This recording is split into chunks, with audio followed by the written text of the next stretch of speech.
ocasión liderado y organizado por la Oficina de Extensión y de Atención a Egresados del Instituto. Para nosotros realmente es un gusto mantener este ciclo de conferencias. Hemos querido mantenernos activos a pesar de que vamos comenzando un periodo de vacaciones, un periodo en el que la mayoría de estudiantes pues salen a un merecido descanso antes del retorno en agosto a las clases y posiblemente gradualmente a las aulas y al campus. Entonces, quería saludar esta tarde el inicio de este segundo ciclo de conferencias organizado por la Oficina de Extensión, anunciarles que vamos a tener el privilegio de una conferencia semanal hasta el mes de julio. Entonces, les estará llegando por diferentes medios los anuncios, la invitación, conferencias en diversos temas y ámbitos que trabajan profesores, egresados, amigos del instituto, y que tenemos la gran posibilidad de que semanalmente van a compartir con nosotros una hora, como seguimos hoy con Diana María Alejandra Suárez. También es un gusto y un honor presentar a Diana María Alejandra hoy.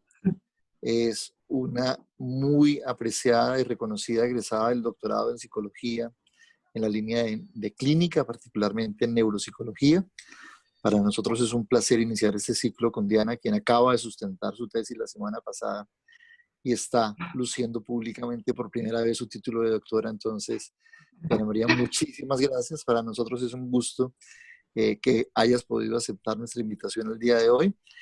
Y estoy seguro que la conferencia va a ser para todas las personas que se están conectando una oportunidad de aprendizaje muy importante. Diana nos presenta la conferencia titulada Evaluación y Diagnóstico de Trastornos del Neurodesarrollo en Perspectiva Neuropsicológica. Diana es psicóloga de la Universidad Javeriana y es doctora de la Universidad del Valle en psicología. Entonces, finalmente, pues yo creo que hemos venido a escucharte. Te cedo la palabra y le agradezco a todas las personas que se han vinculado el día de hoy a esta conferencia para que la disfruten y que nos sigan acompañando una vez a la semana hasta el mes de julio, que vamos a estar ofreciendo este ciclo de conferencias absolutamente abiertas para el público en general, desde los recursos académicos que tenemos en el instituto, a través de nuestros vínculos con egresados, con amigos y con profesores. Entonces, no es más. Luego la moderación estará a cargo de Stephanie Trujillo, la profesional de nuestra oficina de extensión, que también ha trabajado arduamente en que para que este ciclo de conferencias inicie y se mantenga de la mejor manera, a quien agradezco también ese esfuerzo. Y sencillamente, Diana María Alejandra, muchísimas gracias, bienvenida, y estaremos encantados de poderte escuchar y aprender muchas cosas de la misma forma que lo hicimos hace una semana cuando sustentaste fantásticamente tu tesis. Muchísimas gracias, adelante, muy buena tarde para ti y para todas las personas que se han conectado con nosotros a tu conferencia. Muchas gracias.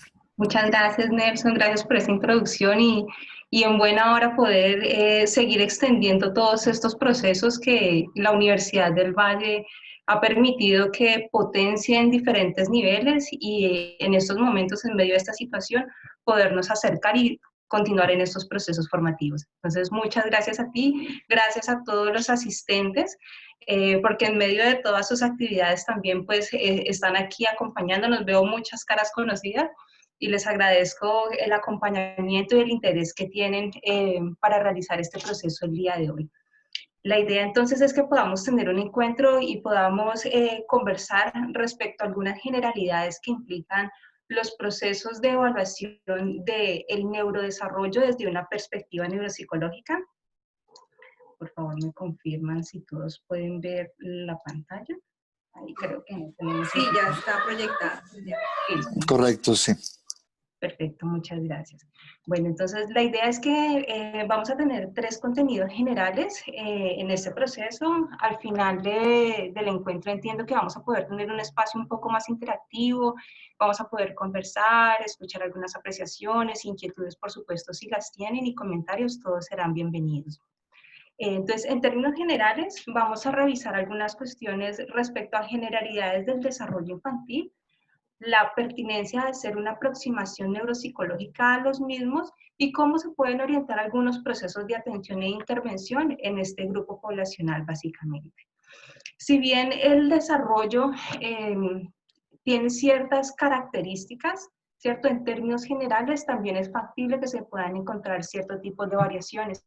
En esta medida, el desarrollo no es un proceso lineal, sin embargo, sí se espera que se encuentren algunos hitos o se cumplan algunos, se generen ciertos aprendizajes, se adquieran ciertas competencias en momentos determinados. Y cuando esto no ocurre dentro de un momento determinado, pues se empiezan a sospechar de que hay discretas cambios, retrasos o alteraciones en el desarrollo. Entonces, desde esta perspectiva, es muy importante identificar cuándo ocurren este tipo de cambios o de variaciones y en qué momento debemos acudir a una ayuda o un proceso de acompañamiento clínico y profesional para poder dar acompañamiento al mismo. Cuando se presentan entonces este tipo de cambios o de variantes en el desarrollo, pensemos por ejemplo en el desarrollo psicomotor de los niños, sabemos que el sostén cefálico se da más o menos entre los 3 meses de edad, el gateo entre los 6 y 8, la bipedestación hacia los 12, y si encontramos que este tipo de procesos o este tipo de hitos del desarrollo no se están organizando alrededor de estos tiempos aproximados, empezamos a sospechar de que pueden existir algún tipo de variable que está incidiendo en que no se logre este proceso como tal. En esta medida, pueden existir diferentes tipos de causas o de factores que inciden, y ellos pueden incluir desde variables personales como condiciones genéticas, aspectos de lesión cerebral. Pensemos, por ejemplo, en los niños que no han tenido un desarrollo intrauterino normal, pero en el momento del parto presentan hipoxia perinatal, les falta un poquito de oxígeno, o aquellos muchas veces pacientes que nos reportan que tuvieron un trabajo de parto prolongado en las mamás y hubo un trauma obstétrico, que se les enredó el cordoncito umbilical y hubo entonces una circular en el cuello. Todo este tipo de factores y de condiciones pueden generar discretas variaciones en el desarrollo, generando retrasos madurativos o alteraciones significativas. Sin embargo, la valoración de este tipo de fenómenos debe ser valorada de diferentes entidades. Y así como hay variables personales, como las acabamos de mencionar, también hay variables ambientales. Por ejemplo, deprivación medioambiental, aquellos niños que no crecen en un contexto enriquecido, sino que pensémonos, por ejemplo, ahora la situación del COVID, en el cual pues no se pueden tocar muchas cosas, entonces para el gateo, para la reptación, para los procesos de desplazamiento, pues va a ser bastante complicado y casi que hay una restricción por no tocar, no agarrar cosas, tener que estar limpiando todo compulsivamente, pues puede generar cierto tipo de variantes y de alteraciones en el desarrollo si no se organizan y no se manejan de manera adecuada. Dado que, por ejemplo, en el desarrollo psicomotor es necesario que se pase de la reptación a la bipedestación, tengamos una fuerza, un tono, un agarre adecuado para poder tener luego una marcha más adelante sin ningún tipo de dificultad. Entonces, cuando hay cierto tipo de factores ambientales, como por ejemplo este tipo de restricciones, o pensemos en procesos tóxicos, eh, pueden generar cambios en ese nivel de desarrollo madurativo de las personas. Aquí tenemos, por ejemplo, condiciones educativas. No es del mismo nivel de aprendizaje que tenemos nosotros en las zonas urbanas que en las zonas rurales. Entonces, existen diferentes tipos de condiciones que pueden generar variantes en los procesos de aprendizaje y en los procesos de desarrollo de las personas. Es importante esto tenerlo en cuenta. ¿Por qué? Porque si bien, como decíamos a un comienzo, podemos tener ciertas generalidades y ciertos cursos del desarrollo, pero cuando eso ya excede lo esperado, pues lo que encontramos es que posiblemente haya una entidad clínica que amerite un manejo y amerite un tratamiento como tal. Para este tipo de procesos, cuando exceden, digamos, esas condiciones esperadas del desarrollo, desde la clínica nosotros utilizamos unos sistemas clasificatorios que básicamente lo que nos van a permitir es identificar una serie de síntomas y de signos clínicos que nos pueden configurar una entidad, es decir, que nos pueden sugerir que existe algo más que desde la clínica tiene un nombre y es necesario dárselo para poder dar un adecuado manejo y un adecuado tratamiento.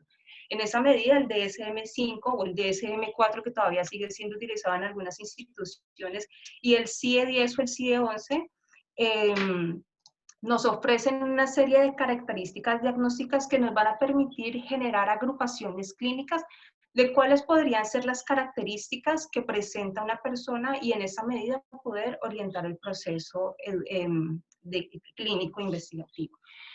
Desde esa perspectiva, entonces, tenemos algunos trastornos del desarrollo infantil que se caracterizan, como lo dice su nombre, por aparecer en etapas y en momentos tempranos del desarrollo y que presentan una cronicidad. En esa medida, pues vamos a tener ciertas características en el desarrollo de las personas que les van a acompañar, ¿cierto? Que se van a ir organizando muy probablemente a lo largo del desarrollo, pero son condiciones y son características que les acompañan como tal. Desde estos sistemas clasificatorios tenemos, por ejemplo, la discapacidad intelectual, trastornos de la comunicación, del espectro autista, trastornos por déficit de atención con hiperactividad, trastornos específicos del aprendizaje y trastornos motores, muchos de ellos con muchísimas más subcategorías. Sin embargo, por cuestiones de tiempo, la idea es que podamos revisar dos de ellos, que son los que generalmente nos encontramos en consulta y por los cuales más acuden las personas a los procesos de valoración. Aunque el curso no es exactamente igual, ni las características son, digamos, completamente iguales en todos los sujetos, pueden tener algunas características similares y en esta medida, sí, como clínicos, como docentes, como padres inclusive, se puede hacer un proceso de identificación, entre antes se hagan estos procesos, pues va a ser muchísimo más benéfico para la persona. En esa medida, pues así como hay aproximaciones netamente biológicas en las cuales se hace una valoración clínica y médica únicamente de los aspectos biológicos y moleculares, desde neuropsicología nosotros hacemos una aproximación en la cual tratamos de no solamente categorizar y evaluar cuál es esa dificultad que tiene la persona, sino de entender cuál es la entidad que subyace esa dificultad que estamos viendo en el contexto de aprendizaje o en el contexto de relación con las personas y en esa medida poder dar un acompañamiento necesario desde diferentes niveles, desde el ambiente educativo, desde el ambiente familiar, desde el contexto clínico, por supuesto, y en esa medida poder ayudarle a que el niño que está presentando cierto tipo de variaciones en su aprendizaje y en su desarrollo pueda afrontarlo de la mejor manera posible. Así entonces, en neuropsicología básicamente lo que hacemos es que nos aproximamos a evaluar y a entender cómo se encuentra ese nivel de desarrollo de la conducta humana, entendida la conducta cognitiva y la conducta motora, que es la que le acompaña a las personas y la que nos acompaña a nosotros inclusive en estos momentos para poder aprender, para poder entender y para poder relacionarnos.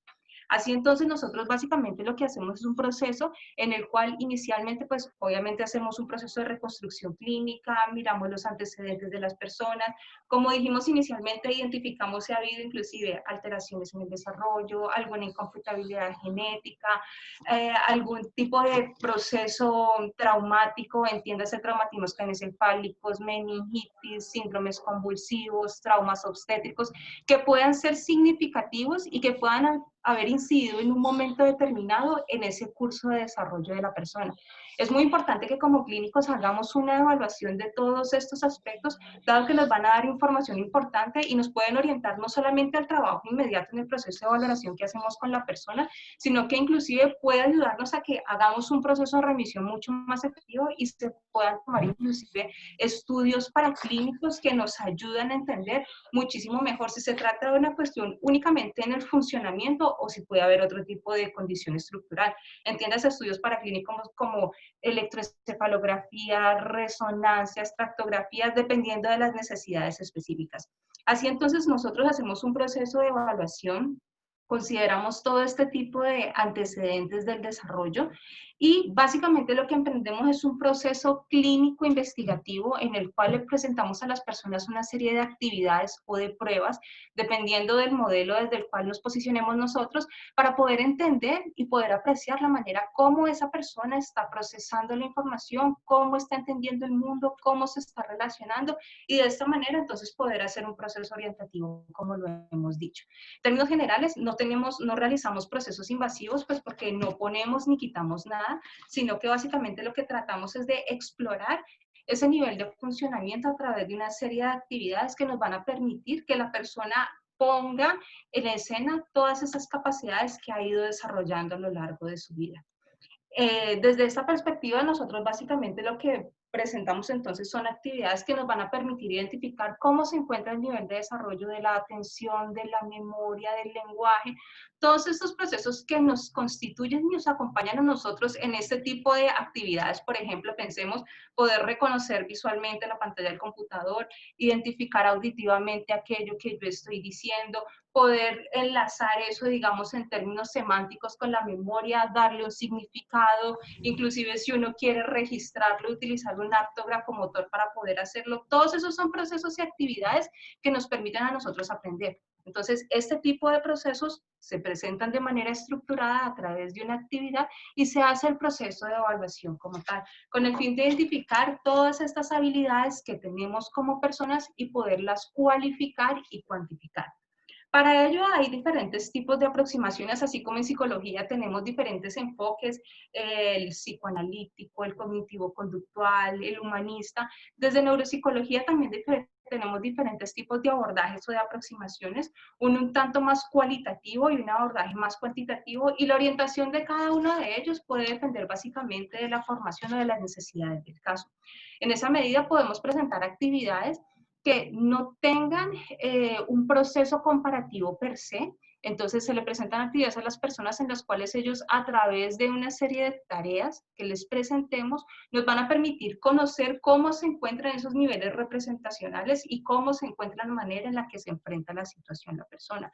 Y otro tipo de abordaje que es el cuantitativo, en el cual utilizamos pruebas cognitivas que han sido construidas bajo una lógica comparativa y que básicamente lo que nos van a permitir es identificar ese nivel de rendimiento de ese niño en comparación a personas de su misma edad, cómo se encuentra. Así entonces podríamos hacer una descripción muy general si su nivel de desempeño se encuentra dentro, por encima o por debajo, ¿en qué? En estas habilidades que hemos mencionado. Entonces, cómo se encuentran los niveles de atención, cómo se encuentran los niveles de memoria, el desarrollo del lenguaje, el funcionamiento ejecutivo, que básicamente son los procesos que son prerequisitos para que podamos tener un adecuado nivel de aprendizaje escolar. Así entonces, pues desde esta perspectiva lo que nosotros hacemos es, presentamos una serie de actividades que nos van a permitir valorar, cualificar y cuantificar cómo se encuentra ese nivel de desarrollo. Obviamente vamos a mirar un poquito más adelante cómo se hacen esos procesos de descripción y abordaje clínico, porque no se trata de hacer una descripción general ni de identificar unos o ceros en su nivel de desempeño, sino poder reunir la información suficiente que nos va a permitir entonces conocer cómo se organizan esos procesos de desarrollo y si a la luz de esa descripción y de esa cuantificación que estamos obteniendo estamos configurando algún tipo de entidad clínica. Como dije inicialmente, la segunda cuestión era tratar de identificar algunos de esos cuadros que generalmente encontramos en la clínica neuropsicológica, y uno de ellos es de discapacidad intelectual. Pensemos entonces, por ejemplo, creo que estamos muy familiarizados con síndromes genéticos como por ejemplo el síndrome de Down, el X frágil, algún tipo de condición que tenga un sustento, una base neurobiológica que nos implique que la persona no tenga un nivel de desarrollo intelectual acorde a su edad.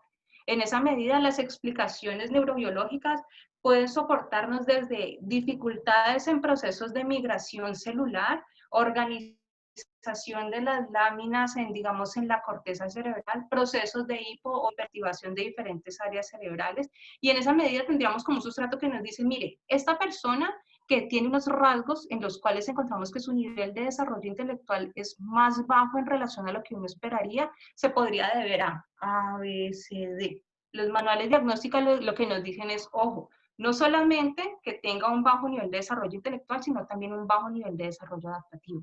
Si a nosotros las personas de la ciudad nos comparan con las personas que se encuentran en el campo, la medición y los niveles de inteligencia van a ser asimétricas, no son lo mismo. Sin embargo, si un niño en el campo puntuase bajo en las pruebas de inteligencia, pero es supremamente funcional para laborar en el campo, para desenvolverse en la comunidad, preserva la independencia y la autonomía, hay que ser muy cautos en el momento en que se hacen este tipo de valoraciones y interpretaciones, porque se requiere identificar que no es una entidad en la cual basta identificar como que, no, pues le aplicamos una prueba de inteligencia y ya con eso salimos. No, hay muchos otros componentes que nos dicen, mire, sí es necesario aplicar una prueba de inteligencia, la persona tiene un bajo nivel de desarrollo intelectual, pero además debe tener un bajo nivel de desarrollo adaptativo, como lo mencionamos. Entonces presenta una dependencia excesiva del adulto, no es capaz de ocuparse de manera autónoma de actividades como, por ejemplo, vestirse, bañarse, desplazarse,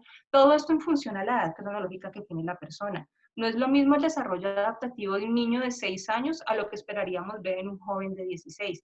Entonces, a la luz de esto, ese tipo de comportamientos y de conductas esperaríamos que vaya teniendo un nivel de desarrollo ascendente y en esa medida se vaya volviendo más competente la persona y más independiente.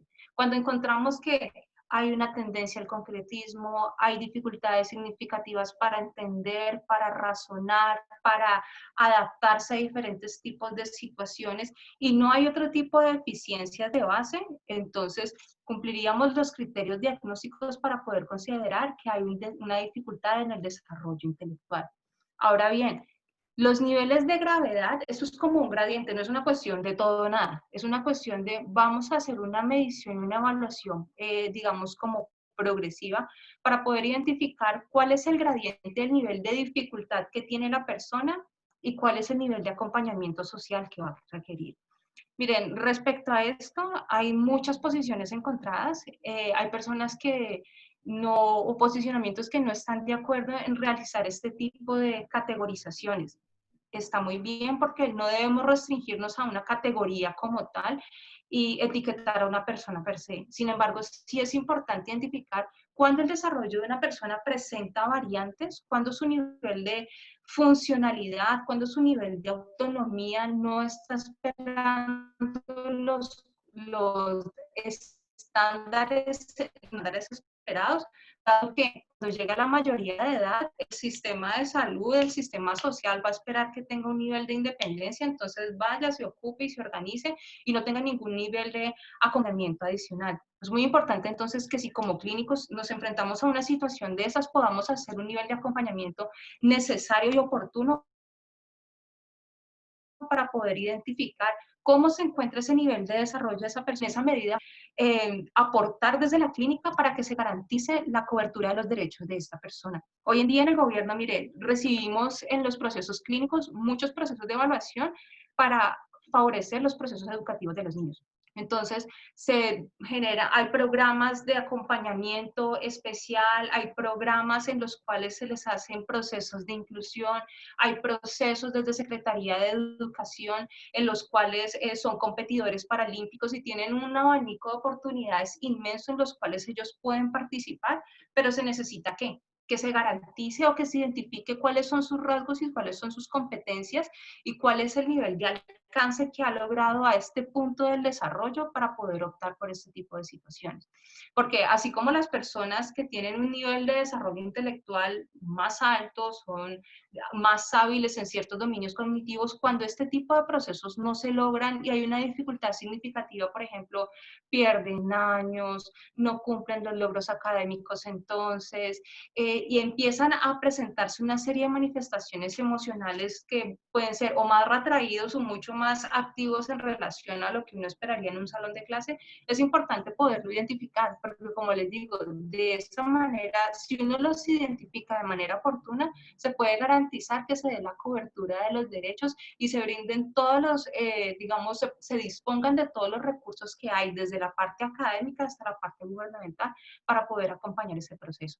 Entonces, la tipificación, básicamente, de si es un nivel, una discapacidad intelectual leve, moderada, grave o profunda, depende básicamente del nivel de rendimiento que se obtiene en las pruebas como tal. Estas pruebas posibilitan, digamos, hacer este tipo de categorizaciones y en esta medida poder entonces determinar con, digamos, con este cuerpo empírico cuál sería el nivel de desarrollo de dificultad que presenta la persona como tal. Otro tipo de entidad a la cual generalmente nos enfrentamos en la clínica son los trastornos específicos del aprendizaje. Fíjense bien que aquí las personas mencionamos pueden tener dificultades en el desarrollo, ¿cierto? pueden tener dificultades en el aprendizaje como tal porque sus niveles de atención son bajos, porque no logran almacenar toda la información que se les da. Inclusive desde el desarrollo del lenguaje pueden tener dificultades significativas para pronunciar, para comprender, para abstraer y luego entonces para poder producir con mayor nivel de efectividad. Es un compromiso casi que global, dependiendo, digamos, como de la mayor proporción o de afectación que pueda tener la persona, es una cuestión mucho más difusa y mucho más heterogénea. En cambio, en los trastornos del aprendizaje, los manuales diagnósticos nos dicen, mire, se considera como una dificultad de aprendizaje aquellos niños que, a diferencia de la condición que acabamos de ver, tienen una capacidad intelectual normal. Es decir, en las pruebas cuantitativas estandarizadas logran tener un nivel de desempeño normal o normal bajito. Las escalas de inteligencia Wechsler son las que generalmente utilizamos en la clínica y nos dicen después de que se tenga una puntuación de 80 a 109 puntos, se encuentra dentro de lo normal. Si bien estas pruebas nos permiten tener una medición y nos permiten obtener una muestra de conducta del desempeño de la persona, de las capacidades que ha logrado desarrollar hasta un momento, pues también tiene otras limitaciones porque no mira otro tipo de aprendizajes, no es ecológica, pero mínimamente nos permite identificar cómo se encuentra el nivel de desarrollo verbal, cómo se encuentran algunos niveles de la memoria de trabajo, la velocidad para procesar información y la capacidad para poder hacer un razonamiento de diferentes procesos. En esa medida, básicamente lo que se obtiene no es solamente una puntuación, sino un índice de su desarrollo en diferentes dominios y en diferentes niveles cognitivos. Así entonces lo que podemos identificar es cómo se encuentran los componentes básicos sobre los cuales se fundamentan ciertos aprendizajes y cuando esto es así, tenemos una capacidad intelectual normal que está dentro del promedio, pero aún así en pruebas estandarizadas que miden niveles de lectura y de escritura, está más bajito. Entonces, es importante poder identificar eso porque fíjense que en las dos condiciones que hemos revisado se pueden tener dificultades para el aprendizaje, dificultades para aprender a leer, a escribir, a calcular, a tener un nivel de rendimiento adecuado a nivel educativo, pero presentan características y rasgos clínicos distintos. En esa medida, poder hacer un diagnóstico diferencial de cómo se encuentran este tipo de condiciones es fundamental por la orientación que hemos dicho que se puede hacer. Entonces, básicamente, cuando hablamos de trastornos específicos del aprendizaje, nos referimos entonces a las dificultades para procesamiento de la lectura, de la escritura y de la aritmética. Vamos a ver, digamos, como cuáles son algunos de los dominios y de los subdominios que esto implica y cuáles serían algunos de los errores o de las dificultades que podemos encontrar en los niños que presentan rasgos de este tipo. Dificultades, entonces, por ejemplo, en la precisión, en la comprensión y en la velocidad de la lectura. Es muy importante que se tenga una visión de desarrollo al respecto, porque no esperamos el mismo nivel de precisión, comprensión y de velocidad en un niño de primero de primaria versus uno de cuarto, quinto. Entonces, cuando ya se ha estado, entre más se ha estado expuesto al proceso educativo y al acompañamiento pedagógico, se esperaría un mayor nivel de interiorización de ese tipo de conceptos y de aprendizajes. En la medida que ha estado expuesta a la persona de una manera regular, de una manera constante, ha tenido los apoyos necesarios, pero aún así no lo logra y le cuesta trabajo entonces identificar las letras, las confunde, las rota y vamos a ver algunos ejemplos específicos al respecto, pues nos podemos estar enfrentando a unas dificultades para la lectura que de acuerdo a estos sistemas clasificatorios se conocen con el nombre de la dislexia. Cuando esto pasa en la expresión escrita, y los niños presentan signos como por ejemplo escritura en espejo que nos rotan el 3 por la E, que nos confunden la B con la D, que no logran tener la precisión adecuada ni digamos en la unidad como tal, ni en la composición de las palabras, y eso genera un impacto en la velocidad para poder realizar las actividades, pues podemos enfrentarnos entonces a una condición que se llama la disgrafía, que serían las dificultades específicas en el aprendizaje de la escritura. Ahora bien, si esto ocurre entonces en las matemáticas, pues encontramos signos como les cuesta trabajo identificar la representación específica, es decir, escribir el 3 para el lado que es, el 9, muchas veces lo confunden con el 6 y no logran, digamos, como conservar estos aspectos específicos de los rasgos de los números y obviamente eso va a afectar no solamente la precisión con la que escribe, sino inclusive puede llegar a comprometer la operación matemática. Si el niño tiene dificultades en este nivel y el profe lo que hace es que le dicta la operación, los números, en vez de escribírsela, pues obviamente lo que vamos a encontrar es que hubo dificultades desde la precisión para escribirla hasta el procedimiento como tal.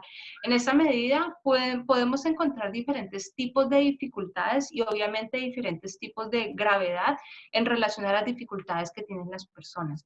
El pronóstico de cada uno de ellos puede variar dependiendo de las mismas características o inclusive de los apoyos con los que les pueda contar una persona. No hay una última posición ni hay una regla en la cual dice, mire, después de 5 sesiones, de 5 terapias, usted lo va a superar. No, esto es un proceso que es variable y que es multicausal y depende entonces de múltiples cuestiones, desde los apoyos educativos, desde el mismo ritmo y proceso de aprendizaje que tiene la persona, de aspectos y condiciones motivacionales que pueden incidir en este proceso que las personas tengan en este tipo de actividades específicamente. A nivel conductual, muchos niños con este tipo de características o dificultades del aprendizaje son tipificados como niños hiperactivos.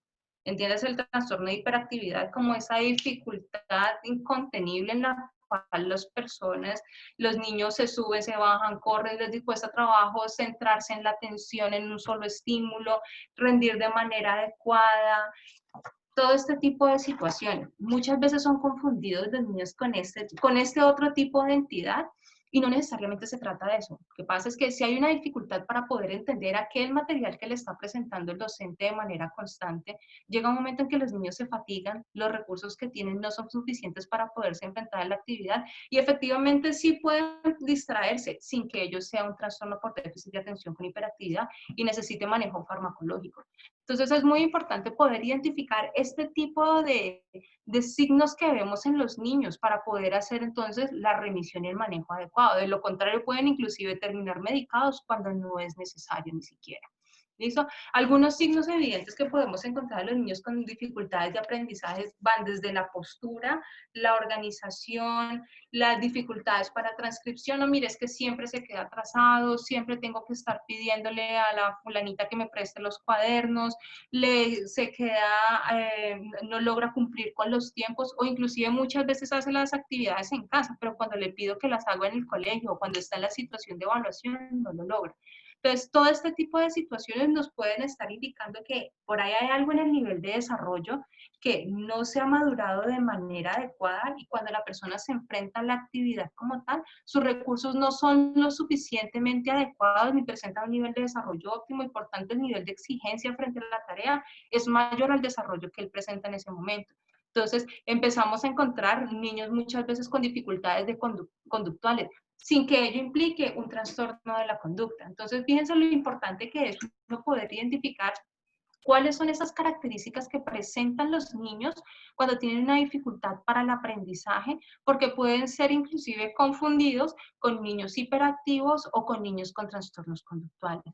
Estos niños muchas veces, debido a la dificultad y a la frustración que muchas veces experimentan frente a la situación, pues tienden a aislarse, tienden a retraerse, no participan, entonces empiezan a ser vistos inclusive muchas veces como opositores frente a la situación cuando realmente no hay absolutamente nada de eso. Lo que hay es un bajito nivel de desarrollo en ciertos mecanismos que se requieren para poder hacer un adecuado análisis de los rasgos sonoros de los símbolos, es decir, para poder hacer un buen procesamiento verbal de los rasgos de las letras o para poderlos analizar de manera adecuada. Si yo no percibo de manera adecuada y si yo no escucho de manera adecuada, pues obviamente el nivel de respuesta que yo voy a tener va a ser distinto. Y si eso lo pongo en un contexto de evaluación en el cual los profes muchas veces necesitan que vaya una tras otra rápido y seamos como ese sujeto epistémico que rápido aprende y rápido procesa y rápido produce y no contemplamos esa variable del tiempo y ese tipo de condiciones que caracterizan el aprendizaje de una persona en particular, pues obviamente vamos a tener pues un montón de situaciones más en el orden de lo emocional que en el mismo aprendizaje. Muchos de estos niños llegan a la edad, a la adolescencia y desisten de los procesos debido a la frustración constante a la cual se enfrentan de manera recurrente durante todo el proceso educativo. muchas veces les digo a los papás, mire, esto no desaparece solo, o sea, esto amerita un acompañamiento, esto amerita una intervención, y la intervención es si está en cuarto de primaria y no ha superado este tipo de dificultades, no quiere decir que la ATEO y la FONO en 5 sesiones van a organizar lo que lleva tantos años sin poderse realizar. Entonces, es importante que se tenga claridad respecto a este tipo de situaciones para que se pueda orientar el proceso como tal.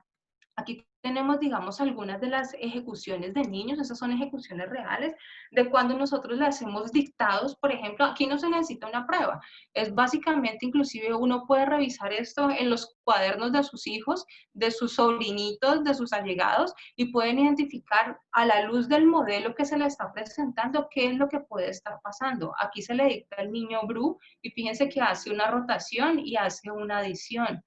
¿Listo? Aquí, por ejemplo, hace una rotación. En vez de escribir sal, nos confunde el 2 con la S y hace una escritura en el espejo. Aquí hay errores ortográficos. Entonces, una persona puede tener diferentes tipos de características y presentar diferentes tipos de errores dependiendo de la dificultad que haya.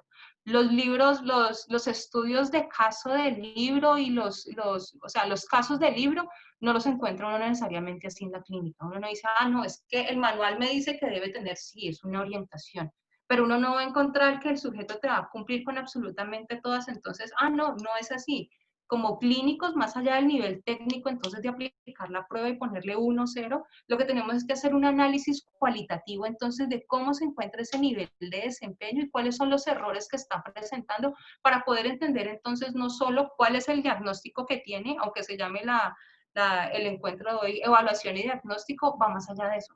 Va más allá de eso porque tenemos que pensar en no es solamente necesario, yo no hago nada con que el médico me diagnostique con que yo tengo una cefalea tensional. Yo digo, ¿y yo qué hago con eso? O sea, yo necesito es que usted, claro, me diga cómo se llama la entidad para poder entender que clínicamente necesito un manejo, pero necesito que me oriente hacia el manejo de esa dificultad como tal.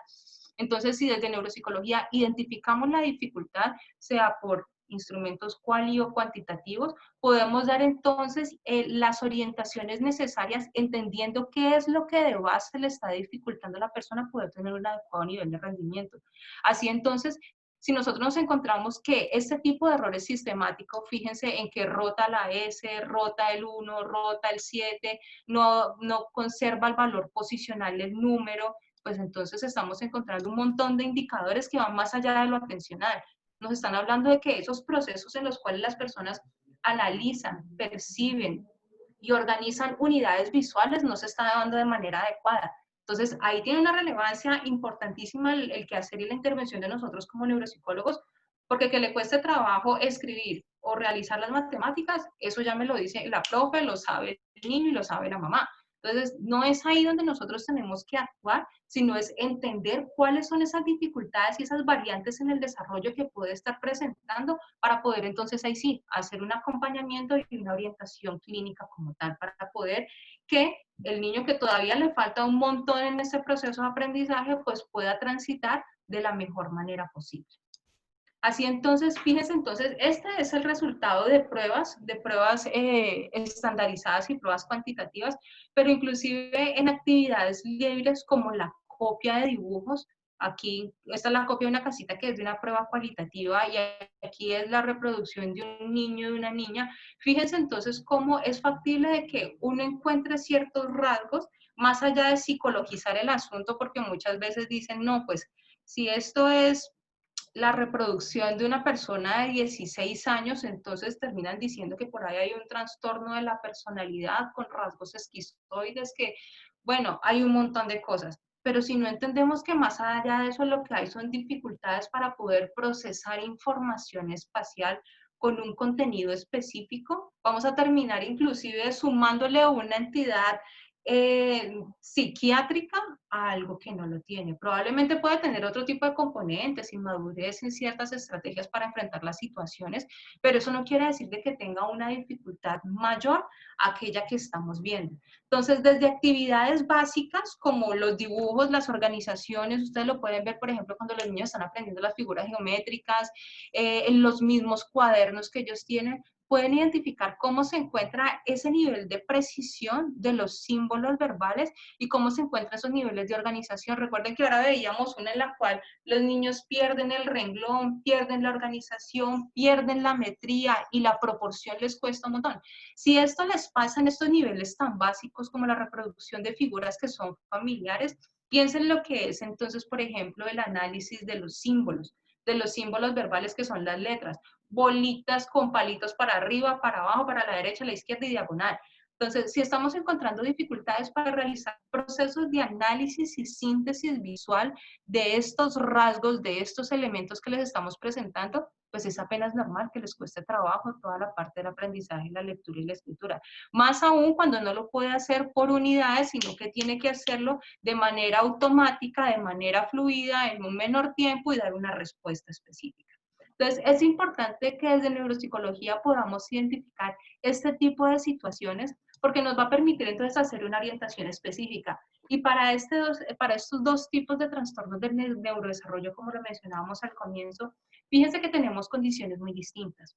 El uno, que es el de la discapacidad cognitiva, tenemos digamos, el fenómeno es mucho más complejo en la medida en que tenemos un nivel de compromiso mucho más difuso en términos de dificultades para sostener la atención, más baja tasa de aprendizaje en la memoria, algunas dificultades a nivel verbal, dificultades en la percepción, y en esa medida podemos encontrar que hay una dificultad casi que generalizada, obviamente dependiendo de las características de cada paciente, en su desarrollo como tal. En esa medida, pues tenemos dificultades en el desarrollo intelectual, pero también dificultades en el dominio práctico, social y en la autonomía personal, versus las dificultades en el aprendizaje, en los cuales tenemos un desarrollo relativamente normotípico que pueden presentar, por supuesto, dificultades de atención, variaciones, bajo nivel de rendimiento en cierto tipo de pruebas que se exacerban y que se incrementan cuando lo presentamos en la dificultad que se le presenta al niño como tal. Entonces, es muy importante como poder identificar cuáles son esas características generales que presentan estos tipos de condiciones, porque en la medida en que nosotros podamos reconocer, vamos a poder hacer un mejor nivel de acompañamiento. En esta medida, desde la clínica, o sea, nosotros podemos hacer este tipo de procesos tanto desde la clínica como desde la investigación. Obviamente los alcances de las limitaciones van a estar establecidos, digamos, en atención al tipo de proceso que decidamos realizar. Pero básicamente lo que hacemos es un proceso en el cual tenemos un análisis de la información, de la historia de desarrollo de la persona. Esto es muy importante porque no hacemos una evaluación sobre el aire. Muchas veces nos toca cuando vienen niños que vienen bajo protección del estado de bienestar social y no tenemos conocimiento de los antecedentes, pero pues por ahí uno sospecha de que ha habido algo en las conductas de autocuidado, nutrición, que no se pueden haber establecido de la mejor manera posible y nos toca trabajar con eso, pero en la medida de lo posible siempre hacemos un proceso de exploración exhaustivo respecto a los antecedentes y al curso del desarrollo, tratando de identificar si ha habido algún factor que no ha favorecido ese tipo de procesos. Seleccionamos las pruebas, pueden ser precisas o pueden ser flexibles, dependiendo de la orientación y del tipo de necesidad y del motivo de consulta. No lo hacemos en el aire, sino que es dependiendo de las necesidades y un motivo de consulta referido, bien sea por el padre, sea por los docentes, por una institución, pues desplegamos una serie de procesos que nos van a permitir entonces evaluar y conocer ese nivel de desarrollo de la persona. A fin entonces de poderlo organizar la información, más allá de categorizarla, como se los he dicho, es tratar de entender cuáles son esas condiciones de desarrollo particulares de esa persona para poder entonces hacer una interpretación de esos resultados y elaborar un informe que básicamente muchas veces, con el peligro de que pueda representar el estado funcional de la persona. Entonces, ahí es muy importante que como clínicos hagamos una diferenciación entre el nivel clínico y el nivel técnico, porque hay muchas personas que realizan este tipo de procesos desde lo técnico, se aplican pruebas de manera masiva y no se trata de eso. Se trata de que hagamos un proceso, como se dice, de investigación clínico en el cual podamos identificar todo este tipo de procesos para poder entonces ahí sí orientar un proceso como tal. Ese proceso de atención o de intervención o de intervención puede variar dependiendo la orientación que se le pueda dar. Aquí les voy a presentar, digamos, como algunas intervenciones u orientaciones clínicas, en las cuales generalmente las instituciones, pues, se tiene un eje que es desde trabajo social, desde el cual se puede direccionar y es al cual ustedes pueden acudir cuando se tiene algún tipo de inquietud respecto a la condición que tiene la persona. Si no sabemos si necesita o no necesita un proceso de evaluación neuropsicológica, desde trabajo social se puede hacer este tipo de orientaciones. ¿Listo? Ahí muchas veces las trabajadoras sociales tienen, digamos, el esquema general de cómo es el proceso de intervención y dicen, mire, por ahí se puede beneficiar más dependiendo de la edad, de las características del paciente, si hacemos un proceso por neurología pediátrica, si nos vamos por psiquiatría infantil, si vamos a pruebas neuropsicológicas o si ya podemos empezar un proceso de rehabilitación por terapia ocupacional, terapia del lenguaje, terapia física. ¿Listo? Todo esto depende básicamente como de las características particulares de cada caso. En este proceso de intervención, pues participan múltiples agentes y es muy importante que se trabaje de manera mancomunada para poder asegurar de que se tenga una evolución favorable. Como se los decía con el tema del dolor de cabeza, yo no hago nada si me identifican el dolor de cabeza y luego no controlo los factores que lo desencadenan, no sé cómo tratarlo, no sé cómo intervenirlo, lo más probable es que se vuelva crónico y que se vaya agravando con el paso del tiempo. Entonces, con las entidades cognitivas no es distinto, es importante poder identificar todas estas características si son únicamente de tipo cognitivo o si tienen acompañado algún tipo de manifestación emocional o conductual para poder entonces trabajar de manera conjunta con el grupo médico, con el proceso de acompañamiento escolar o inclusive se requiere que se tenga un proceso educativo adicional en Secretaría de Educación departamental. Sé que tiene ese tipo de procesos, hay procesos en los cuales les dan becas, acompañamientos, una cantidad de cuestiones, pero lo que se necesita básicamente es que se haga un proceso objetivo que nos permita dar cuenta de cuáles son las necesidades sentidas que tiene esa persona y poderle acompañar en el proceso. Desde esta medida, entonces, se pueden hacer desde procesos de adaptación curricular, procesos en los cuales se identifican si hay que hacer otro tipo de aproximación a los procesos evaluativos, cuáles son las necesidades específicas que va a tener este niño o esta persona en desarrollo para poder asegurar que su tránsito en el ambiente educativo sea lo mejor posible. Esto es un proceso que es complejo en la medida en que requiere de la articulación de diferentes entes y como les digo, no se supera de la noche a la mañana y hay personas que esperan que hice un proceso de evaluación neuropsicológica, lo llevo a terapia y necesito que de aquí a que se termine el año escolar o estamos terminando, somos calendario B y estamos en mayo, terminamos en junio, arrancamos en agosto, ya, si yo lo pongo al niño, ya con eso lo va a superar. No. O sea, eso es un proceso que implica desarrollo, que implica asimilación, que implica múltiples procesos de acomodación, de interiorización, de aprendizaje, de desaprendizaje y de reaprendizaje para poder entonces organizarnos de la mejor manera posible. Si nosotros tenemos en cuenta, digamos, cómo es la complejidad de esta situación y que va más allá del no querer, del no poder, hay otro tipo de situaciones que se deben entender para poderlo acompañar. Estos niños muchas veces son catalogados como es que él no quiere, es que él es necio, es que no quiere hacer las cosas y entonces ¿por qué? Porque es que en el colegio no hace las cosas y aquí sí las hace, o es porque es que es tan bueno en los videojuegos y tan malo en el colegio, es que el nivel de exigencia es distinto, es que estamos en un plano digital y virtual y en el otro estamos en un plano material y gráfico. Entonces es importante entender este tipo de situaciones y comprender cuáles son los mecanismos que probablemente presentan un menor nivel de desarrollo para poder orientar el proceso como tal, como lo he dicho, bien sea educativo, académico o clínico. Entonces creo que me extendí un poquito, pero muchas gracias a ustedes por el acompañamiento y ahora quedamos entonces abiertos a la participación, ¿cierto, Stephanie? Por aquí veo unos chats. Muchísimas gracias a nuestra invitada por aceptarnos en esta oportunidad. Le pedimos por favor a las personas que quieran hacer sus preguntas a través de la plataforma Zoom, utilicemos la opción levantar la mano y las personas que están a través de nuestras redes sociales pueden dejarnos sus comentarios. Quiero retomar y agradecer a las personas del Cauca, Popayán, Lima, Ayacucho, Puerto Tejada y a todos a quienes se conectan a esta hora y se conectaron a escuchar esta importante conferencia. Hace unos instantes una persona tuvo una pregunta, no sé si Angie Guerra quiera retomar la pregunta.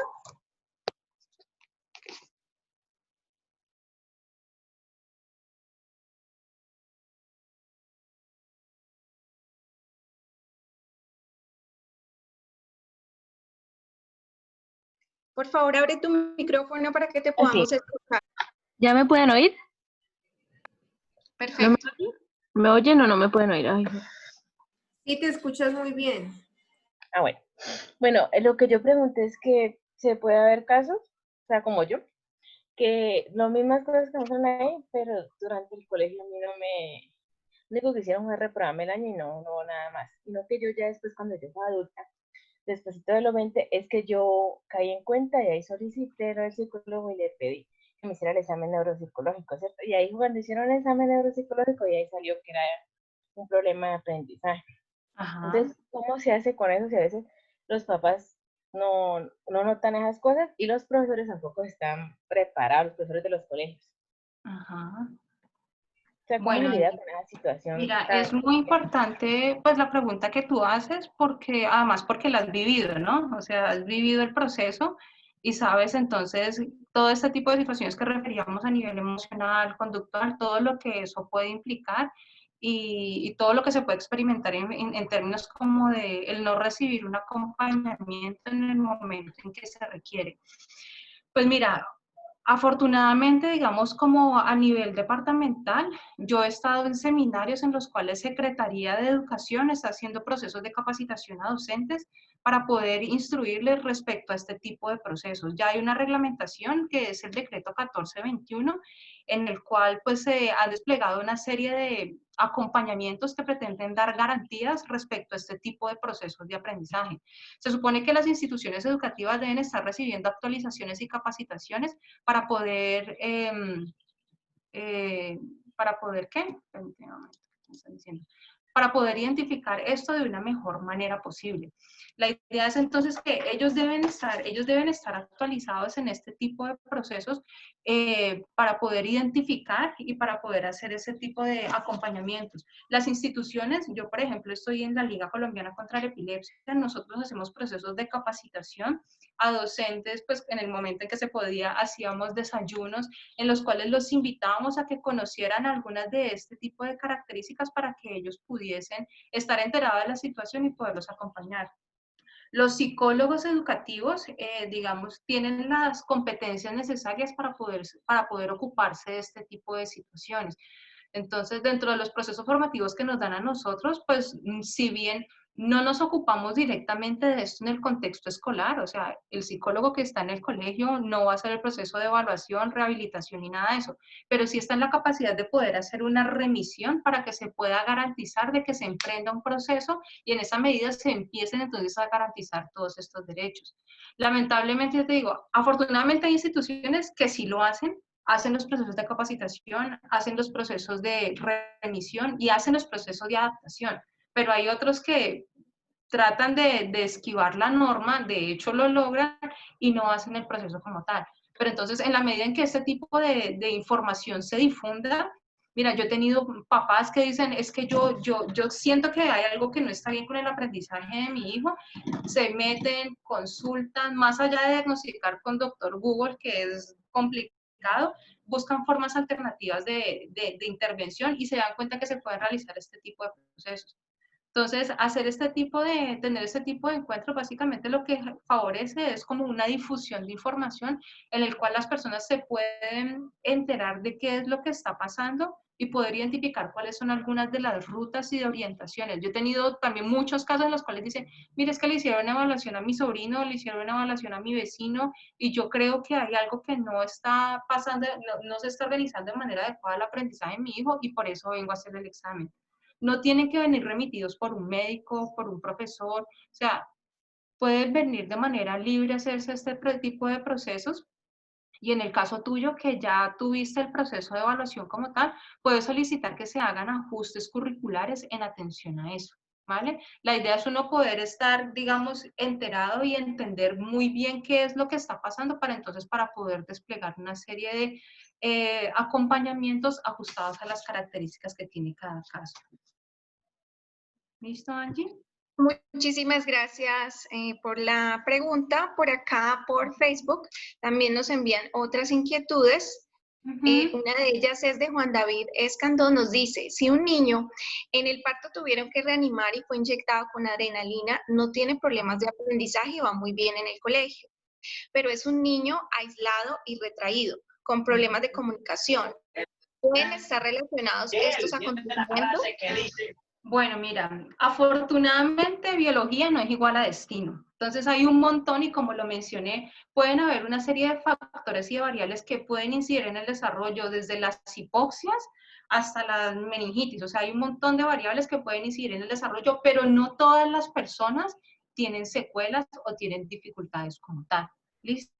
Entonces, es importante que se haga una evaluación de cuáles son esas secuelas y eso básicamente se hace con un neuropediatra, con un seguimiento clínico, con las exploraciones periódicas, a fin de garantizar de que no hayan dificultades en ese nivel de desarrollo de organización cognitiva.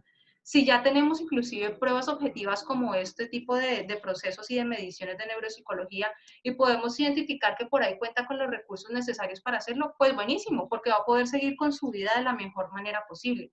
Ahora bien, me dices, tuvo que hacerse inclusive un proceso de reanimación, de colocación de medicamentos, no necesariamente eso también genera alteraciones, hay procesos que se llaman de compensación y de plasticidad cerebral que ayudan a que si se presentan dificultades, lesiones o alteraciones en momentos tempranos del desarrollo, se puedan compensar y las personas lo puedan enfrentar de la mejor manera posible y se pueda potenciar el aprendizaje. Ahora bien, lo que pasa muchas veces es que este tipo de niños cuando tienen este tipo de condiciones de vida en un momento tan temprano, muchas veces lo que cambia no es el desarrollo, sino los patrones de relación que tienen con los padres. ¿Vale? Muchas veces se encuentran con padres sobreinvolucrados, sobreprotectores, que tratan de proteger precisamente en función de esta dificultad y pueden llegar a generar cierto tipo de interferencias en el desarrollo madurativo, pero más en el orden de lo emocional. No estoy diciendo que sea ese el caso y por supuesto habría que hacer una aproximación respecto a este tipo de condiciones y de variables. Las manifestaciones inclusive no necesariamente tienen que ser todas de tipo cognitivo, sino también emocional y conductual. Entonces, así como hacemos un proceso de exploración para identificar cómo está el desarrollo cognitivo, pues obviamente no lo podemos escindir y no podemos pensar que la esfera emocional y afectiva va por un lado y la cognitiva va para el otro.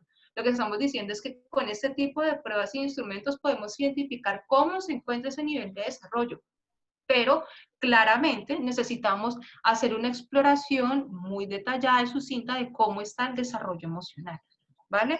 Para ver entonces si hay un bajo nivel de desarrollo madurativo en términos afectivos y emocionales o si lo que hay son una serie de pautas y de patrones de crianza que no han favorecido que se organice de la mejor manera posible y se relacione con el medio de una manera autónoma.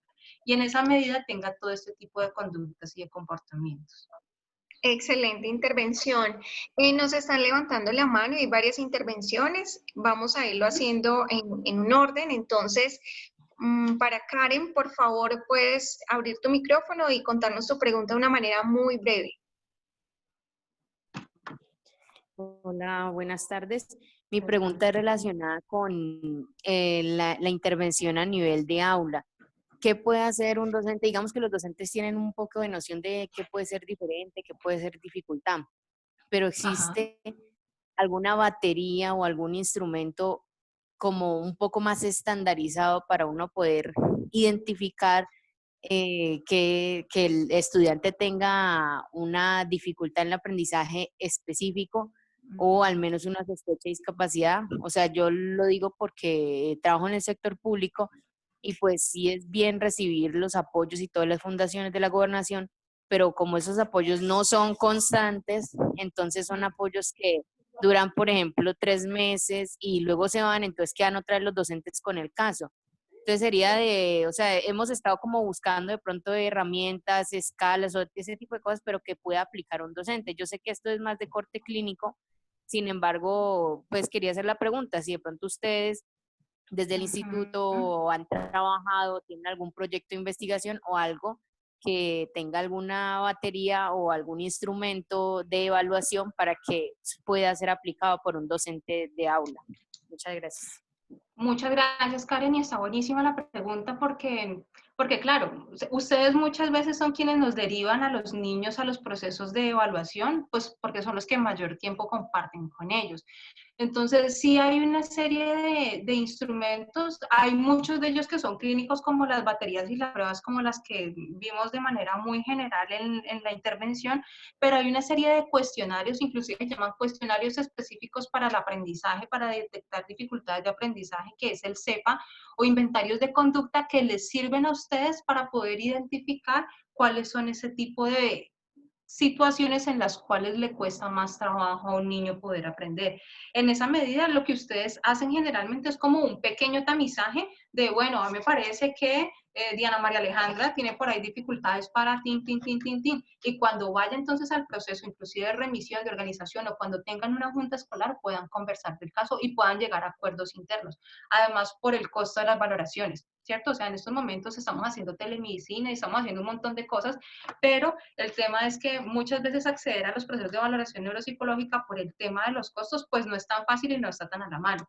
Entonces, lo que se hace, Karen, es que no se hace un diagnóstico clínico desde la parte educativa, pero sí se utilizan una serie de escalas que permiten identificar eso. Nosotros, pues, obviamente en los procesos que tenemos con el instituto, sí les enseñamos cómo hacer esos procesos de calificación, de administración y de remisión, dependiendo de las características que tienen. Y en términos, claro, investigativos también hay líneas de trabajo que posibilitan, digamos, hacer la valoración y la intervención con los niños para poder acompañarles en el proceso como tal. Perfecto.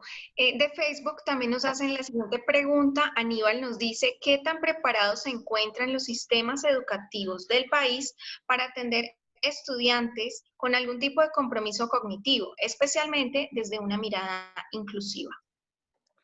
Pues mira, ese es un proceso que yo llevo casi 14 años en clínica neuropsicológica y yo he visto que en los últimos 5 años se ha hecho, digamos, como un mayor nivel de acompañamiento desde la parte, digamos, como gubernamental, tratando de identificar estos niños, dice que tiene la plataforma CIMAC para poder subir, organizar y, por ejemplo, poder garantizar mínimamente esos procesos de atención, como todo, ¿no? O sea, como todo, uno encuentra instituciones supremamente comprometidas que sí hacen ese tipo de acompañamientos y hay otros que no. O sea, desde la parte, yo te digo, reglamentaria ya hay, como les decía, está el decreto 1421 que garantiza que se hagan una serie, digamos, como de adecuaciones y se tengan en cuenta las variantes del desarrollo que presentan las personas, no solamente cuando tienen discapacidad cognitiva, sino trastornos específicos del aprendizaje para hacer un acompañamiento como tal.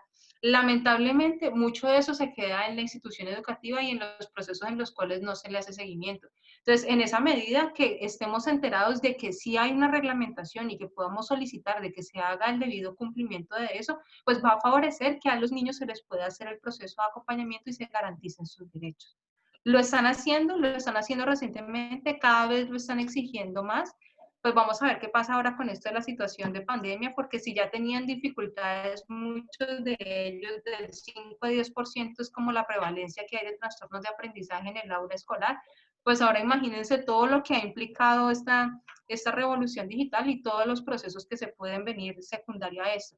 Pero sí se están dando una serie de procesos y de acompañamientos desde secretarías para poder acompañar a las personas como tal. Si nosotros hacemos más presión, más acompañamiento y nuestros informes, yo lo coloco en atención al decreto, se requiere que se hagan una serie de ajustes curriculares en los cuales se tengan en cuenta los tiempos, las metodologías de evaluación, los procesos de acompañamiento. Entonces está también en nosotros poder solicitar que se garanticen esos derechos para que los padres inclusive se sientan mucho más respaldados y puedan, digamos, como solicitar todos estos beneficios. Bueno, vamos a ir tomando algunas preguntas. Margarita, por el Zoom, levantó la mano. Margarita, ¿puedes abrir el micrófono? te escuchamos. Sí, muy buenas tardes. Mi doctora, muy buenas tardes. Tengo dos pequeñas inquietudes, si es el caso. La primera es, ¿qué beneficio tiene la musicoterapia para el desarrollo cognitivo y emocional de los niños? Y la segunda es si se manejan algunas frecuencias de sonidos especiales que ayude más para esos desarrollos cognitivos y emocionales. Gracias. Bueno, muchas gracias. Mira, a ver, los procesos he hablado sobre todo vista de terapia ocupacional, de lenguaje y terapia física, porque son los que medianamente aprueban las entidades de salud, ¿cierto? Dentro del plan obligatorio de salud, aunque son insuficientes muchas veces la cantidad que se aprueban y tedioso el proceso para que lo hagan, es lo que mínimamente otorga. Pero hay una cantidad de otro tipo de terapias y de acompañamientos terapéuticos que favorecen un montón, entre ellos la musicoterapia, la equinoterapia, la hidroterapia, o sea, hay un montón de otras oportunidades terapéuticas que por supuesto han demostrado tener efectividad y hay evidencia empírica del nivel de mejoría y de atenuación de cierto tipo de síntomas que pueden tener las personas. Ahora bien, la musicoterapia, fíjate que lo que hace es, claro, tú lo hablas inclusive desde la frecuencia de las ondas y de la modulación que se puede llegar a tener, ¿sí? Hay evidencia que nos da cuenta de que se logra modular cierto tipo de síntomas de conductas en relación a tipo de, digamos, a este tipo de frecuencias que se utilizan. Piénsate, por ejemplo, y pon tú a manejar la música con un ruido estridente en el cual tengas, digamos, como un menor nivel de control. Inclusive a mí me pasa, si yo pongo ese tipo de música, me agito y me acelero y me pongo, digamos, como en unas condiciones distintas a las que se utiliza en el entorno terapéutico. Entonces, esto pues claramente hay profesionales que están entrenados alrededor de hacer, digamos, como un mejor acompañamiento para ello, pero tiene muchísimo beneficio. Se ha demostrado un alto nivel de efectividad, por ejemplo, en trastornos generalizados del desarrollo tipo autista, en los cuales los niños logran tener un mejor nivel de regulación, de expresión de la emoción, de organización psicomotora frente a cierto tipo de dificultades a través de la musicoterapia. Pero sí, o sea, así como la musicoterapia, hay otro tipo de alternativas terapéuticas que pueden favorecer la modulación de cierto tipo de sintomatologías dependiendo de las necesidades específicas y las características del caso. Bueno, muchísimas gracias. Vale, gracias. Un gusto, Stephanie.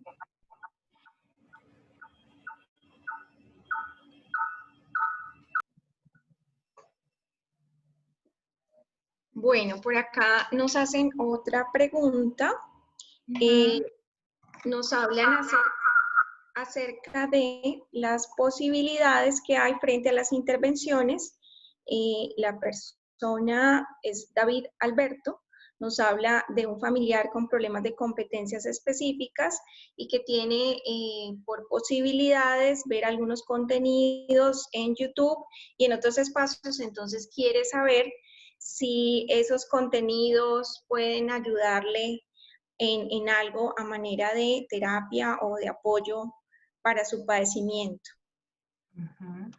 Mira, no sé si te entiendo bien la pregunta y es más o menos como si se pueden utilizar otro tipo de recursos para poder potenciar cierto tipo de aprendizajes. ¿Es como hacia eso?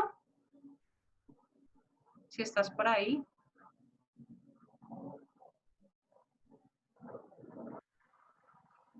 Bueno, de ser así, que es así como te entiendo la pregunta, es básicamente, mira, no todas las personas tenemos el mismo nivel de aprendizaje, el mismo ritmo, y hay personas que generamos, digamos, mayor capacidad de aprendizaje por diferentes canales sensoriales, sea visual, sea auditivo, sea somatosensorial. Entonces, hay diferentes tipos de estrategias que pueden ayudar a que un contenido se pueda potenciar. Obviamente hay que buscar una fuente confiable de información, pero cuando uno está aprendiendo un contenido que de repente tú sientes que te cuesta un poco de trabajo, pues lo que uno hace es que busca fuentes alternativas para. y eso pueden ser desde videos, lecturas complementarias, artículos, y con esa información ¿qué puedes hacer? La puedes escribir, la puedes dibujar, la puedes diagramar, y en esa medida lo que vas a poder obtener son diferentes recursos que van a poder ayudar a que ese aprendizaje y esa huella de recuerdo se pueda fortalecer muchísimo más. Entonces, es válido, pero pues obviamente recuerda que tienes que hacer, hay Google Scholar, en el cual puedes buscar, el Google Académico, en el cual puedes buscar diferentes fuentes de información que te pueden ayudar a validarla, siempre buscando, digamos, un referente que sea serio y que te ayude como tal. Y si te sirven los videos de YouTube, yo te digo, yo he aprendido estadística con videos de YouTube, o sea, eso no tiene nada contraproducente. El tema es busca la fuente, verifica la información, valídala. Si necesitas acompañamiento de otra persona, pide un acompañamiento. Bueno, sabemos que hay diversas inquietudes en estos momentos porque pues, el tema es muy interesante. Sin embargo, pues hay dos personas que habían levantado la mano. Una de ellas es Margarita. Le pedimos a Margarita, por favor, sea breve, y luego León también que por favor sea breve para darle cierre a la conferencia, y más adelante revisaremos otro espacio para hacer como las respuestas que queden faltando. Por favor, Margarita, abre tu micrófono. Gracias. Yo participé con las preguntas de la musicoterapia y de las frecuencias y la doctora muy amablemente ya dio respuesta. Muy gentil. Ah, bueno, perfecto. Entonces, León, por favor, abre tu micrófono. Buenas tardes, hola Diana, ¿cómo estás? Hola, León, buenas tardes. Bueno, primero que todo, felicitarte por la conferencia. Sabes que son temas que me apasionan y aquí trataré de hablar tanto desde el punto de vista de psicólogo como de profesor. ¿En qué aspecto como profesional en psicología a veces de pronto se tiene en cuenta realmente el ambiente del estudiante? Porque mira que muchas veces pueden decir la parte de adaptación curricular, y te lo manifiesto también como docente cuando vas a una institución pública, que es complejo de pronto entre 60 niños en un salón, que muchas veces está construido para 30 niños, de pronto en cierto tipo de recomendaciones o en las adaptaciones curricular que se propone como psicólogo se omiten ese tipo de cosas y se desconoce el contexto en el que se mueve el niño, ¿no? Porque es muy diferente a que se haga una valoración de pronto de un niño de un colegio estrato 6, estrato 5, o sea, no son las mismas dinámicas. Sí, sí, León, mira que lamentablemente es una realidad que muchas veces puede superar. Por eso decía, el psicólogo educativo no alcanza, o sea, no alcanza a hacer evaluación, intervención, acompañamiento, seguimiento, o sea, no, es una cosa que es muy compleja, y lo que tú acabas de decir es fundamental. O sea, si eso es un solo salón donde tienes 60 niños, o sea, la realidad es que piénsatelo en toda la primaria, o sea, son un montón. 6 por 5 mínimo van a ser 300 o 600 si tienes 2 grupos por cada uno de ellos. En esa medida, lo que en estas instituciones muchas veces se hace es que se garantiza, dentro de la medida de lo posible, que se haga un acompañamiento terapéutico y se tenga un involucramiento por parte de los padres. Es difícil. Mira, nosotros con la Universidad Javeriana hicimos un proceso de intervención para mejorar el rendimiento, digamos, lector y de la escritura en niños de estratos socioeconómicos 1. Se les regalaba el proceso de intervención, se les daba absolutamente todo, damos el tiempo, el espacio, todos los acompañamientos necesarios, y no iban. Nosotros decíamos, pero tan raro, o sea, si se les da todo, ¿qué es lo que pasa que no vienen los niños? Pues resulta que a los papás no les interesaba que los niños asistiesen a ese tipo de procesos, y para ellos era mejor que estuvieran ayudando en las casas los días sábados a que fueran a mejorar la lectura y la escritura. Entonces, lamentablemente, esas son unas cuestiones que nos superan, que los superan a ustedes como docentes, pero el tema es, uno no puede desistir de eso, y lo que uno tiene que generar es, de manera insistente, recordar que se necesita un acompañamiento y que eso de manera espontánea no va a mejorar. Entonces, así es cuando uno logra, y ya lo hemos logrado desde la liga. Nosotros hacemos esos acompañamientos, reunión con profesores, con juntas escolares, se hacen estudios de casos, se le hace seguimiento, y casi que se genera un compromiso por parte de la familia a que el colegio te va a acompañar y te va a hacer cierto tipo de adaptaciones, aún con la carga académica y escolar que se tiene, pero se necesita un mínimo de acompañamiento de los padres y de la parte terapéutica. porque solos no lo van a lograr. Y ustedes bien tienen que cumplir con un montón de cosas en unos tiempos muy limitados, y hacer un proceso de intervención y de rehabilitación no es posible. Algunos colegios tienen, como tú dices, de otras condiciones, la posibilidad de hacer otro tipo de acompañamientos, inclusive darle apoyo terapéutico virtual a los niños si lo necesitan, pero no es la realidad y no es el mínimo común denominador. Entonces, en esa medida lo que tenemos que hacer es generar cierto nivel de presión para que los padres se puedan comprometer en el proceso educativo y buscar una serie de recursos que les ayuden a eso. Ahora bien, hay muchos padres que, como tú lo dices, por las condiciones socioeconómicas no pueden hacer un proceso de terapia en el cual los lleva a una institución 3 veces por semana para que le hagan el acompañamiento al niño por terapia ocupacional de lenguaje y física 3 veces por semana. O sea, los va a acceder económicamente. Entonces, lo que se hace es que se genera como una serie de guías y de apoyos para que se revisen y se generen los acompañamientos en los contenidos específicos. Pero claramente, o sea, si uno diga, este es el escenario ideal, hagámosle un proceso de valoración neuropsicológica, que yo sé que es costoso muchas veces, o que se los aprueben implica un proceso de derechos de petición, tutela y un proceso extenuante para las familias, pues no es el escenario al cual pueden acceder todas las personas, y después inclusive de que acceden, no desde los colegios se generan las garantías necesarias para que ellos puedan, digamos, como superar esto de la mejor manera posible. Entonces ese es un proceso que, como tú dices, como docentes, como psicólogos, como padres, como clínicos, tenemos que acompañar para tratar de que se generen las garantías en la medida de lo posible. Excelente. Gracias. Deliana Ropero nos pregunta, ¿en algunos casos el estrés en el evaluado podría influir negativamente en su desempeño durante la evaluación y durante el tratamiento o rehabilitación? ¿Tiene utilidad el usar algún método de hipnosis para favorecer esos desempeños? Mira, por supuesto que cuando nosotros nos relacionamos con una persona, el nivel de relación que nosotros establecemos puede favorecer a que yo me relacione más de una manera mucho más superficial o no. Cuando se presentan este tipo de dificultades de interacción en el cual uno no se inhibe, piensen en ustedes, cuando a uno le agrada a una persona, uno dice, aquí me siento tranquila, aquí me siento bien, aquí voy a participar, versus cuando me siento tensionada, con malestar, o sea, ¿qué es lo que va a generar uno? Una respuesta evitativa. Es muy importante que se identifique esto de manera temprana en el proceso evaluativo y se consigne en el informe inclusive, porque de lo contrario, si estamos desde un enfoque cuantitativo o cualitativo, el que sea, y la persona no lo hace, lo que tenemos es una respuesta evitativa frente a una situación, y vas a tener entonces un desempeño nulo en muchas actividades o un desempeño erróneo, pero es más por una dificultad en el orden de la relación que de la capacidad que tiene la persona como tal. Entonces, eso tenemos que identificarlo y tenemos que referirlo de manera adecuada en el proceso y en el informe que nosotros construimos.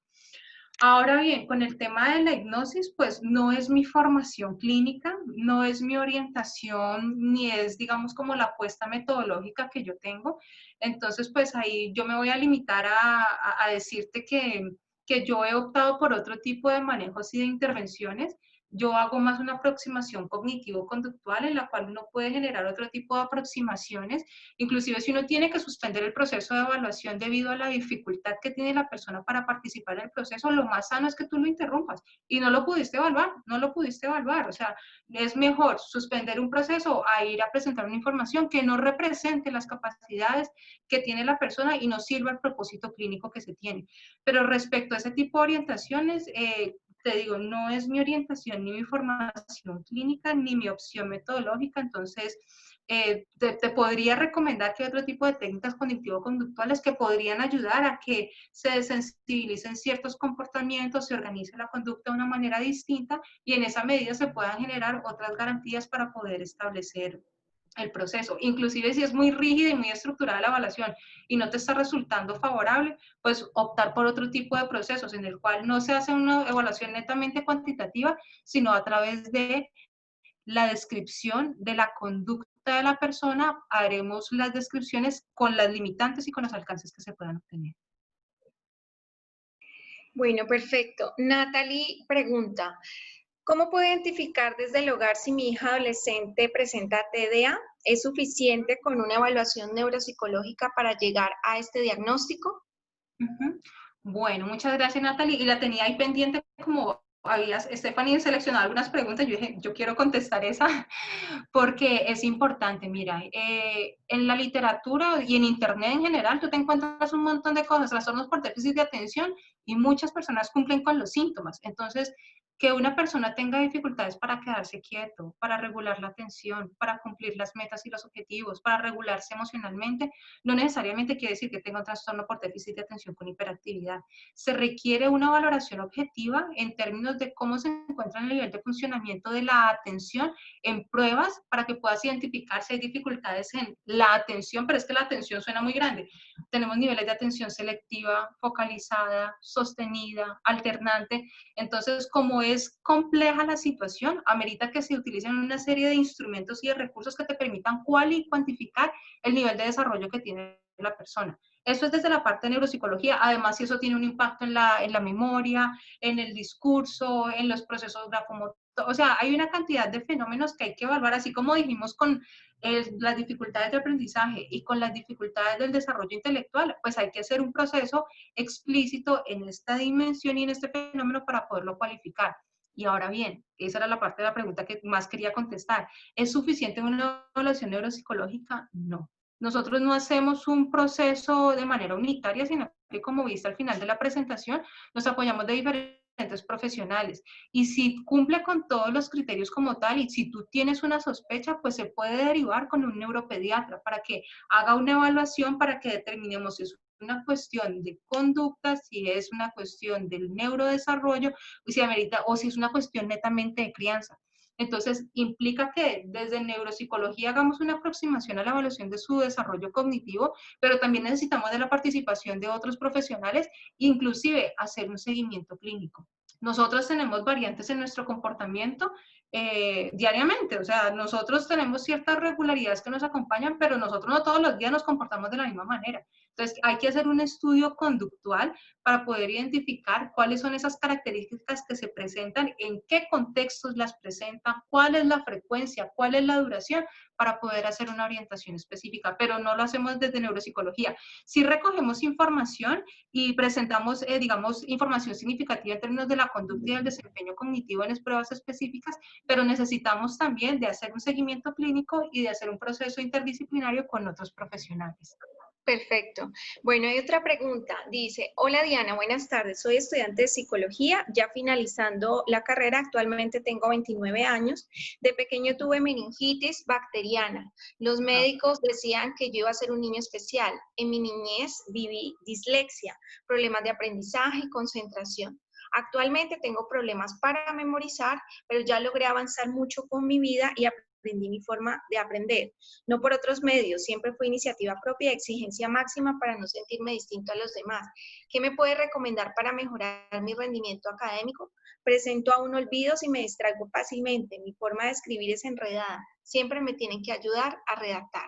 ¿Qué nos puedes decir, Diana, frente a esto? Bueno, mira, eso era como el caso que nos comentaban inicialmente, en lo que decíamos, biología no es igual a destino, o sea, que tú hayas tenido una meningitis bacteriana quiere decir que en algún momento pudiste estar expuesto y tu sistema pudo ser mucho más vulnerable y puedes tener algunas secuelas, como tú dices, por ahí me cuesta trabajo recordar, atender, necesito hacer más refuerzos, pero lo has superado de alguna manera. Entonces, eso es muy favorable porque nos permite tener, digamos, como una prognosis, una idea de que puedes generar aprendizaje si los has generado, pero de repente sí, te pueden costar cierta dificultad unos contenidos más que otros.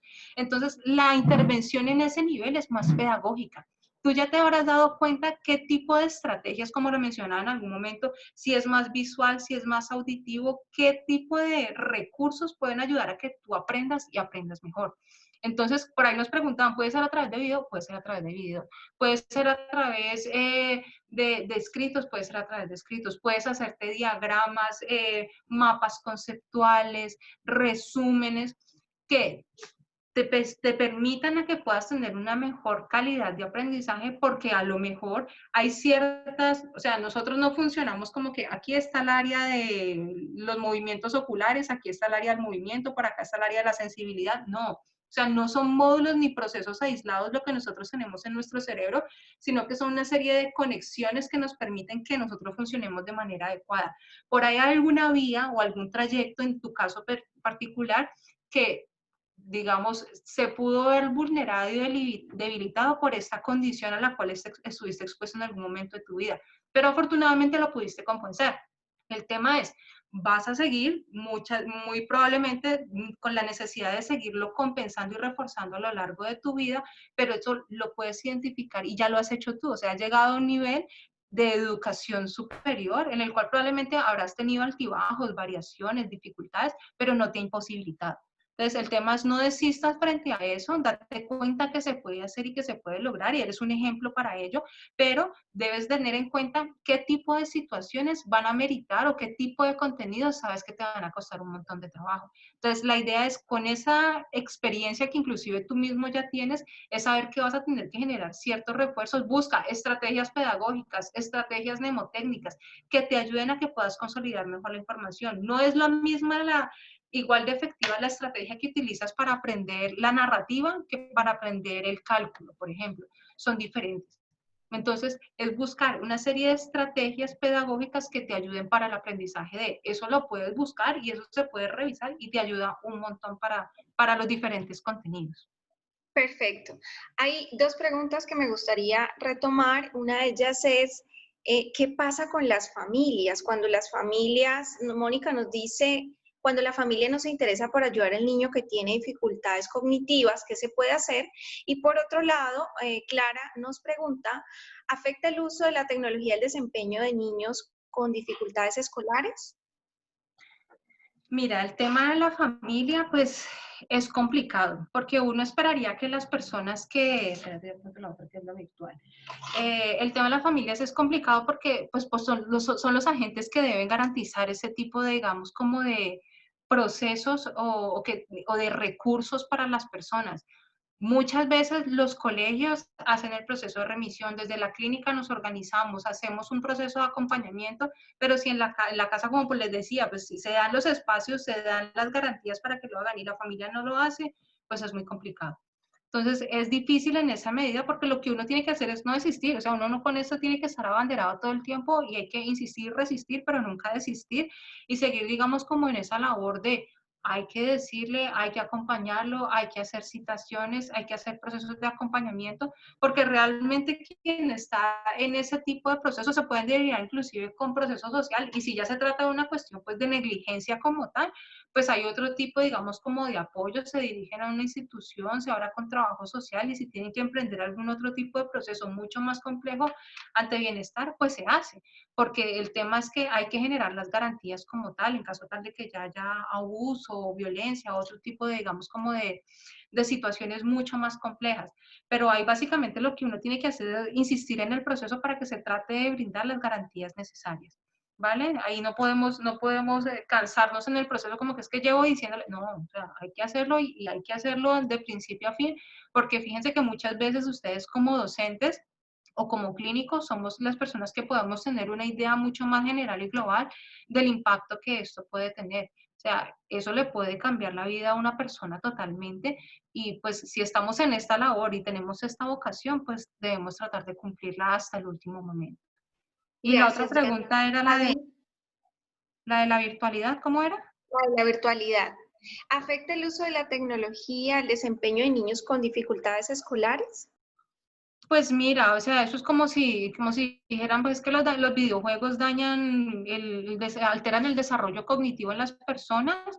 No necesariamente, o sea, el tema es más como cómo se organizan las personas frente a eso. Los videojuegos son buenísimos en cierto nivel porque te ayudan a tener un nivel de atención selectiva, a concentrarte, a memorizar, a anticipar, a tener estrategias, te pueden ayudar a un montón de cosas, son buenísimos. El tema es, si yo invierto la mayor parte del tiempo en eso y no me ocupo de otro tipo de planos y otro tipo de aprendizajes, pues no es que el videojuego sea malo, es que el tema es que le estoy generando más tiempo a medios virtuales que a otro tipo de procesos. Inclusive muchas personas que tienen parálisis severas, fíjense que lo que se hace es que utilizan dispositivos digitales para que se puedan comunicar y puedan realizar actividades. Entonces, en estos momentos estamos en un proceso educativo, académico, investigativo, gracias a la virtualidad. El tema es qué es lo que yo hago con la virtualidad. Hay un montón de procesos que ayudan y de hecho en estos momentos, debido a las dificultades que hay, a las preexistencias, morbilidades, comorbilidades de la población, estamos en un plano casi que netamente digital. Entonces el tema es, nos puede ayudar un montón, puede potenciar el aprendizaje, pero si no se utiliza de manera adecuada, pues es cuando empieza a tener sus contras. Pero hay un montón de procesos que se pueden realizar gracias a los medios virtuales. David Alejandro nos pregunta, ¿estos problemas en el desarrollo intelectual del niño en cuanto a la comunicación e integración social podría repercutir en el niño, pueda desarrollar conductas asociales y pueda ser causa para que generen conductas criminales? Y Marta Isabel pregunta acerca de que están atendiendo en la fundación y qué pero téngame el tipo de celular. convenios hay. ¿Qué? No entendí la última. Marta Isabel pregunta que si están atendiendo en la fundación y qué convenios hay con instituciones. Ok, listo. Bueno. Vamos con la primera, digamos, con la comorbilidad de discapacidad intelectual con trastornos de la comunicación. Aquí por el tiempo no alcanzamos a hablar sino de la discapacidad intelectual, y hay algunos niños con discapacidad intelectual que tienen un bajo nivel de desarrollo, habilidades comunicativas, tienen escaso vocabulario. Fíjate que si uno no, a través de este medio, digamos, a través del sistema lingüístico y verbal, es que nosotros nos comunicamos, expresamos, no solamente aquel contenido que tiene que ver con la esfera intelectual, sino con lo que tiene que ver con la emoción. Hay muchos niños que tienen dificultades en el desarrollo del sistema verbal, dificultades de comunicación, que de manera secundaria tienen dificultades en la expresión de las emociones y son catalogados de retraídos, inatentos, un montón de cuestiones. Pero es porque el vehículo o el medio que les permite tener una interacción, pues no presenta un desarrollo maduro, y en esa medida, primero, no logran expresar aquello que quieren expresar, y segundo, las personas no son lo suficientemente pacientes para esperarles y entenderle qué es aquello que pueden decir.